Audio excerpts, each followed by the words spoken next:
ধরেন বাংলাদেশে কাউকে জিজ্ঞেস করা হইল দেশের সবচাইতে ইন্টেন্স অভিনেতাকে, অনেকের মুখে একটাই নাম আসবে, হুমায়ুন ফরিদী। কিন্তু মজার ব্যাপার হইল এই ইন্টেন্সিটি শব্দটাই আসলে একটা ফাঁদ।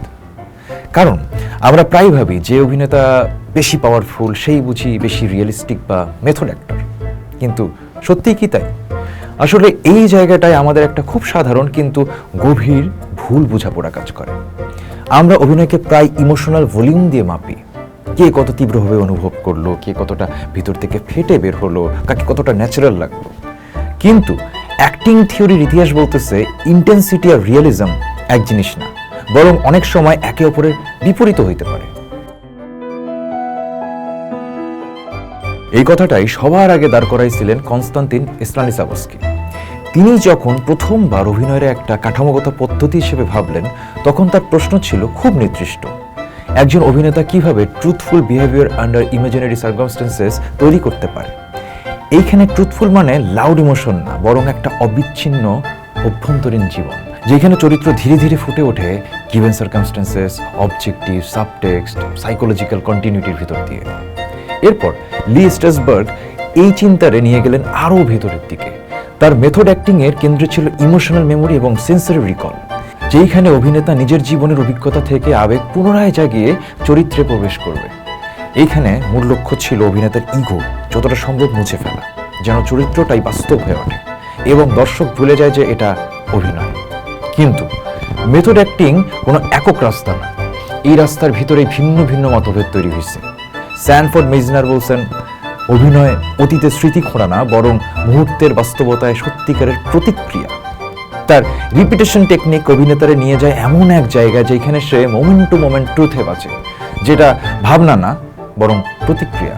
অন্যদিকে স্টেলা অ্যাডলার স্ট্রাসবার্গের ইমোশনাল মেমোরিরে চ্যালেঞ্জ করে বললেন, অভিনয় নিজের ব্যক্তিগত ট্রমা খোঁজার বিষয় না, বরং ইমাজিনেশন, সোশ্যাল ওয়ার্ল্ড এবং চরিত্রের জীবনকে বড় করে কল্পনা করার বিষয়।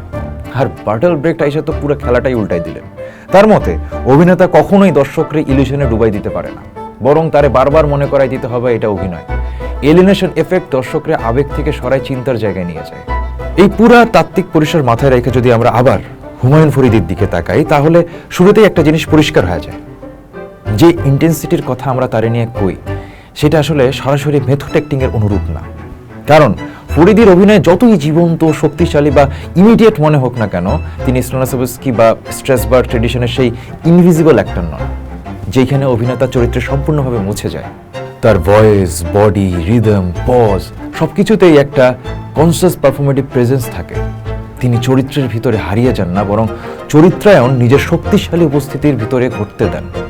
এই জায়গায় তিনি আবার মেজনারের পিওর স্পন্টিনিটিও না, কারণ তার অভিনয় রিদম এবং কন্ট্রোল অনেক শক্তিশালী। এইখানে আসে আরেক ওস্তাদ মাইকেল চেকোভের আলাপ। চেকোভ স্টানিস্লাভস্কি থেকে আলাদা পথে যান। স্টানিস্লাভস্কি যেখানে ইনার সাইকোলজি থেকে শরীর তৈরি করেন, চেকোভ সেইখানে ইমাজিনেশন এবং বডি জেস্চার থেকে সাইকোলজি তৈরি করেন। তার সাইকোলজিক্যাল জেস্চার হইল এমন ফিজিক্যাল মুভমেন্ট যা চরিত্রের মানসিকতা নির্ধারণ করে। এই চেকোভিয়ান দৃষ্টিকোণ থেকে দেখলে ফরিদীর অভিনয় মিল পাওয়া যায়। তার দৈহিক ব্যবহার নির্দিষ্ট, ভয়েস মডুলেশন প্রায় কোরিওগ্রাফড, পজ কখনো ন্যাচারাল না বরং টেনশন তৈরি করে। তিনি সাইকোলজি ধারণ করেন না, বরং বডি, ভয়েস দিয়ে পারফর্ম করেন। চেকোভ বলেন, অভিনেতা শুধু চরিত্র না, পুরো দৃশ্যের অ্যাটমসফিয়ার তৈরি করে। ফরিদীর অনেক পারফরমেন্সে দেখা যায় তিনি শুধু কথা বলেন না, বরং পুরো রুমের এনার্জি বদলায় দেন। তার প্রেজেন্স নিজেই একটা অ্যাটমসফিয়ারিক ঘটনা। কিন্তু পার্থক্যটা এইখানেই, চেকোভ অভিনেতারে আর্কিটাইপাল বা সিম্বলিক স্তরে নিয়ে যান। ফরিদী কিন্তু সম্পূর্ণভাবে সামাজিক বাস্তবতায় শিখর গাচ্ছিলেন। তার অভিনেতা চরিত্রগুলো power structure, urban tension, masculinity, corruption এইসব বাস্তব স্তরের অংশ। তিনি তাই চেকোভের ইমাজিনেশন ব্যবহার করলেও সিম্বলিক অ্যাবস্ট্রাকশনে যান না। ফলে হুমায়ুন ফরিদীর অভিনয় স্টানিস্লাভস্কির রিয়েলিজমও না, স্ট্রাসবার্গের মেথড ইনভিজিবিলিটিও না, মেজনারের স্পন্টিনিটিও না, আবার ব্রেক্টের ডিস্টেন্সিংও না। তিনি এই সবের বাইরে দাঁড়ানো এক হাইব্রিড ফর্ম, একজন প্রেজেন্স বেসড পারফর্মার, যিনি চরিত্রে লুকান না, আবার শুধু দেখানো না, বরং চরিত্রের নিজের উপস্থিতির ভিতরে ঘটতে দেন। এই জন্য তার অভিনয় প্যারাডক্স তৈরি হয়। তিনি বাস্তবের মতো মনে হন, কিন্তু বাস্তবের মতো অদৃশ্য হন না। দর্শক চরিত্রের চেয়ে অভিনেতারে বেশি অনুভব করে, যেমন সংসক্তকে কানকাটা রমজান, পালাবি কোথায় সিনেমার মিস্টার হাওলাদার, অথবা আহা সিনেমার কিসলু, এবং আরো অজস্র কাজ। এই কারণেই তারে কোনো একক তাত্ত্বিক কাঠামোয় বন্দী করা যায় না। তিনি মেথড অ্যাক্টর নন, আবার অ্যান্টি মেথডও নন। তিনি south Asian theatre tradition, television realism এবং সিনেমাটিক ইন্টেন্সিটির এই 3 স্তরের জটিল সংমিশ্রণ। আর এই সংমিশ্রণই হুমায়ুন ফরিদিরে আলাদা করে তোলে।